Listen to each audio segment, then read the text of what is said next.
we have to be very careful of some of the liberals in APC, not just in PDP. We have some liberals in APC too.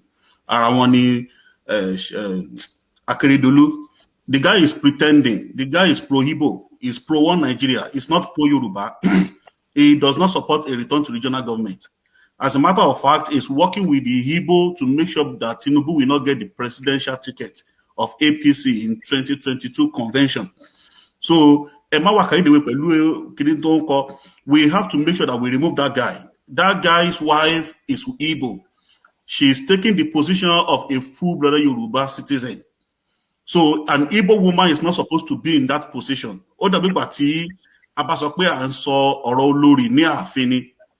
It's meant for full-blooded Yoruba citizens, not for foreigner, especially foreigner who are even our enemy, our greatest enemy in Nigeria, the Igbo. It is crazy.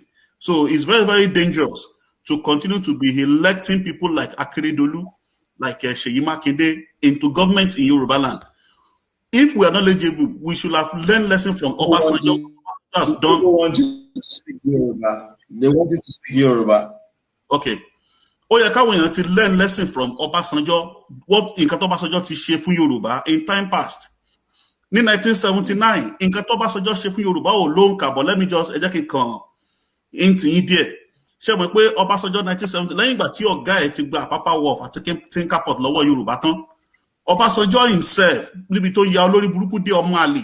Òun náà ló tún wá gba radio station àti TV station lọ́wọ́ wa, which was the first in Africa.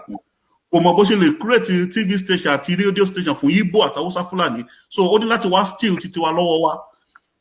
Obasanjo ló change orúkọ international airport yẹn, ló change sí Muritala, ló gbà lọ́wọ́ Yorùbá nation. Òun ló gba gbogbo àwọn schools tí a create, especially àwọn religious base nílẹ̀ Yorùbá tí wọ́n create. Òun ló gba gbogbo ẹ̀ tó bẹ̀rẹ̀ sí ní májẹ̀ tó sọ di ti government. Obasanjo rig election 1979 fún Shagari against Awolowo. Obasanjo ní 1993 àbí 1994 òun ló ṣiṣẹ́ pẹ̀lú àwọn Fúlàní láti fi assassinate MK Abiola. Òun ló ti ọkọ̀ pull annulment of 1993. Obasanjo and Atiku àwọn méjì. Sorry to cut you short, VP. Yeah. Let me just quickly correct that. Nígbà tí Abiola tó win election ní 1993.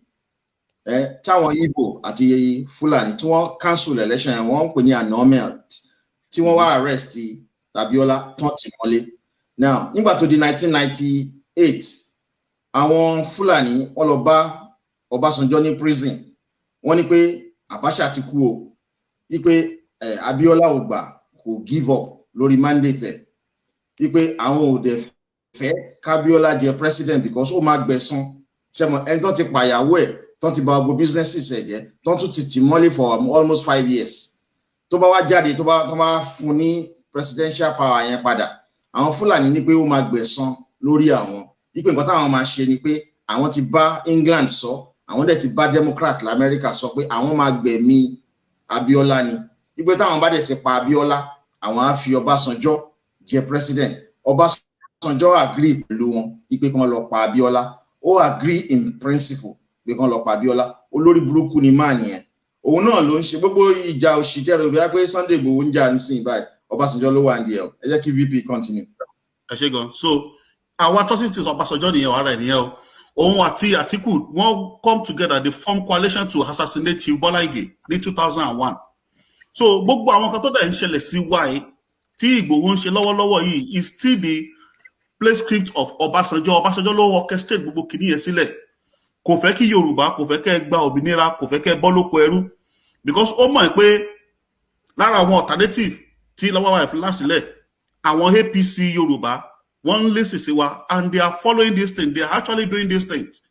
I'm not surprised, and I know for sure that they must have been lobbying the world power like America, like the state of Israel, Brazil, Portugal, and some other places. Ṣùgbọ́n nǹkan tó wà ńbẹ̀ ni pé the Yoruba liberal mi fẹ́ ká wà carried away pẹ̀lú nǹkan tí Akeredolu ń ṣe. So can learn from the destruction tí Ọbásanjọ́ ti ṣe.